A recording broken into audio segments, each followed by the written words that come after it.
ସମସ୍ତଙ୍କୁ ନମସ୍କାର। ଆପଣମାନେ ଭଲରେ ଅଛନ୍ତି ତ? ଆଶା କରୁଛି ଭଲରେ ଥିବେ। ଆଜି ଆମ ରୋଷେଇ ଘର ପ୍ରସ୍ତୁତ ହେବାକୁ ଯାଉଛି କଲରା ଭେଣ୍ଡି ଗୋଟା ମସଲା। ସେଥିପାଇଁ ଆଜି ସକାଳୁ ସକାଳୁ ଉଠିକି ମୁଁ ବାହାରି ପଡ଼ିଲି ଆମ ବିଲ ଆଡ଼କୁ। ସାଙ୍ଗରେ ନେଲି ଦାଆ ଆଉ ପାଛିଆ। ଆମର ଏଇ ପରିବା ବିଲଟି ଆମ ଘରଠୁ ଟିକେ ଦୂର, ହେଲେ ଏଇ ସବୁଜ ସୁନ୍ଦର ବିଲ ମଝିରେ ଚାଲି ଚାଲି ବିଲକୁ ଯିବାକୁ ମୋତେ ଭାରି ଭଲ ଲାଗେ। ବିଲରେ ପହଞ୍ଚୁ ପହଞ୍ଚୁ ଦେଖିଲି ଆଗେ ଆମ ବାରକରରେ ହେଇଛି କେତେ କଲରା। ମୋ ସାନ ଭଉଣୀ ତ ମୋ ସାଙ୍ଗରେ ଯାଉଥିଲା, କହିଲା ଦିଦି ଆମେ ନା ଆଗ ଏଇ କର କଲରା ତୋଳିବା। ମୁଁ କହିଲି ଆଲୋ କାହିଁକି? କହିଲା ନହେଲେ ପା ଯିଏ ଆସୁଥିବେ ନା ସିଏ ହାତ ପୁରେଇ ଆମ କଲରା ସବୁ ନେଇଯିବେ। ମୁଁ କହିଲି ବାଲୋ ବା, ତୋର ତ ଭାରି ବୁଦ୍ଧି ହେଲାଣି। କହୁଛି ଦିଦି ତୁ ଜାଣିନୁ କି ମୋର ପା ବହୁତ ବୁଦ୍ଧି। ମୁଁ କହିଲି ହଉ ହେଲା ଆଉ।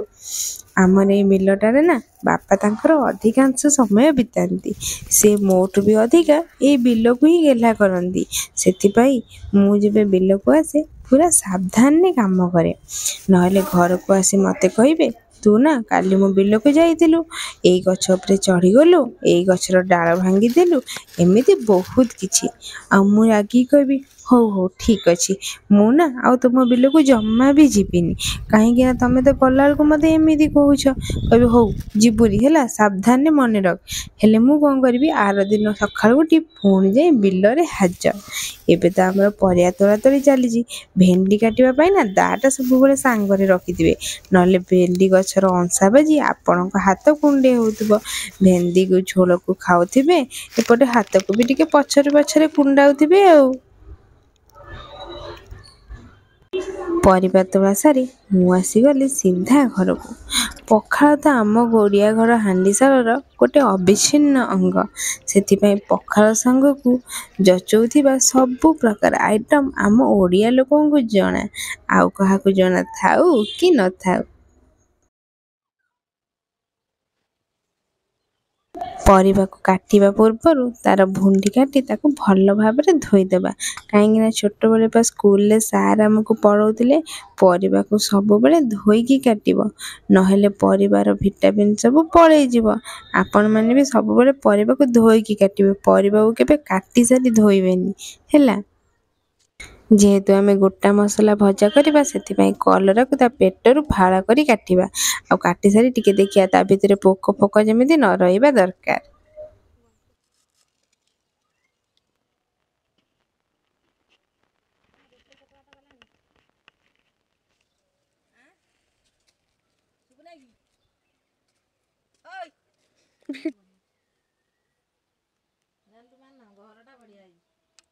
କଲରା କଟାକଟି ସରିଗଲା ପରେ ଏବେ ଆସିଲା ଭେଣ୍ଡିର ବାରି।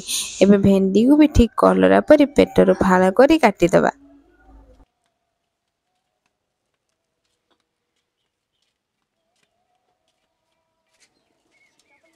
ପରିବା କଟାକଟି ସରିଲା ପରେ ଯିବା ଟିକେ ପ୍ରସ୍ତୁତ ଆଡ଼କୁ। କଲରାଟା ଯେହେତୁ ଟାଣ ପରିବା, ତାକୁ ଗୋଟା ମସଲା ଭାଜିବା ପାଇଁ ଆଗେ ତାକୁ ଟିକେ ସିଝେଇବାକୁ ପଡ଼େ। ତାକୁ ଟିକେ ଲୁଣ ହଳଦୀ ଦେଇ ସିଝେଇଲେ କଲରା ଭିତରକୁ ଲୁଣ ଆଉ ହଳଦୀ ବି ପଳେଇବ, କଲରା ନରମ ବି ହେଇଯିବ। କଲରାକୁ ଦର ସିଝା କରି ତାପରେ ହିଁ ତାକୁ ଗୋଟା ମସଲା ଭଜା କଲେ ତାର ଟେଷ୍ଟ ଆସେ।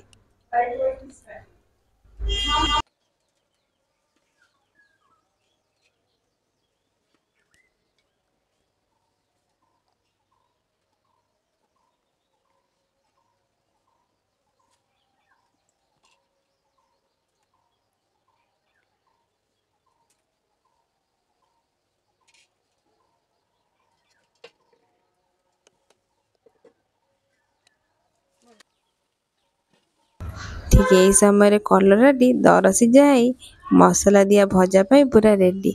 ଏବେ ଆମେ ଫାଷ୍ଟ କଲରାକୁ ବାହାର କରିନେବା।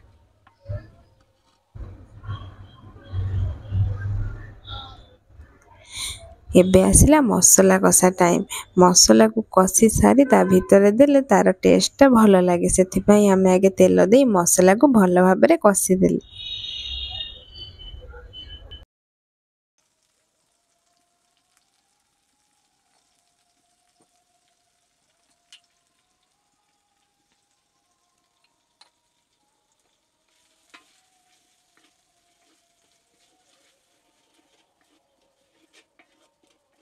ମସଲାଟା କଷି ରେଡ଼ି ହେଇଗଲା ପରେ ତାକୁ ଏବେ ଭେଣ୍ଡିର ପେଟ ଭିତରେ ଦେଇକି ଭେଣ୍ଡିକୁ ପୁରା ପ୍ରେଗନେଣ୍ଟ କରିଦେବା।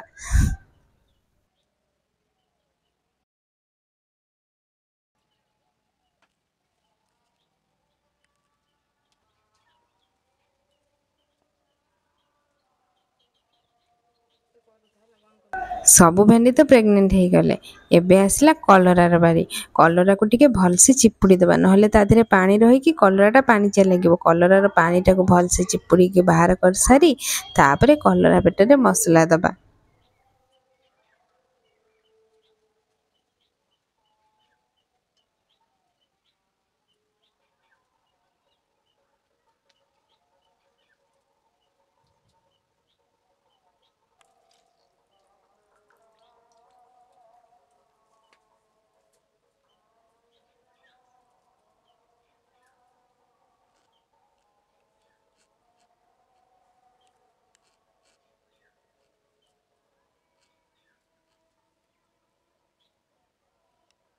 ସବୁତକ ଭେଣ୍ଡି ଆଉ କଲରା ଯେତେବେଳେ ପେଟରେ ମସଲା ଦେଇ ରେଡ଼ି ହେଇଯିବ, ସେତେବେଳେ ଚୁଲିରେ ତାୱା ବସାଇ ତାୱାରେ ଟିକେ ତେଲ ପକାଇଦେବା। ତେଲ ଗରମ ହେବା ଯାଏ ଅପେକ୍ଷା କରିବା।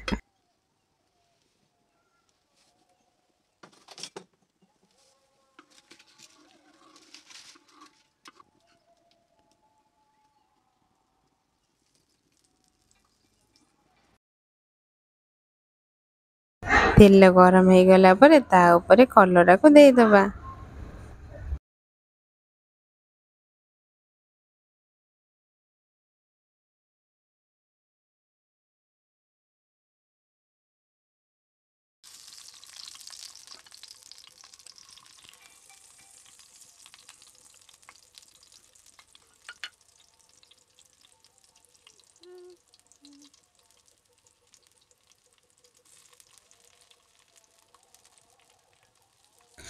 ଏବେ ମୁଁ ମୋ କଲରା ଆଉ ଭେଣ୍ଡି ସବୁ ତେଲରେ ପକାଇଦେଲି। ଆଉ ଯାହା ସବୁ ବାକି ରହିଲା ତାକୁ ଆର ଭାରି ଦେଇଦେଇଥିଲେ ସେସବୁ ବି ଖାଇବା ପାଇଁ ରେଡ଼ି ହେଇଯିବ।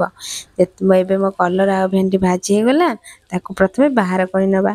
ଆପଣମାନେ ବି ସବୁବେଳେ କିଛି କିଛି ନୂଆ ନୂଆ ଆଇଟମ୍ ଟ୍ରାଏ କରିବା ଦରକାର।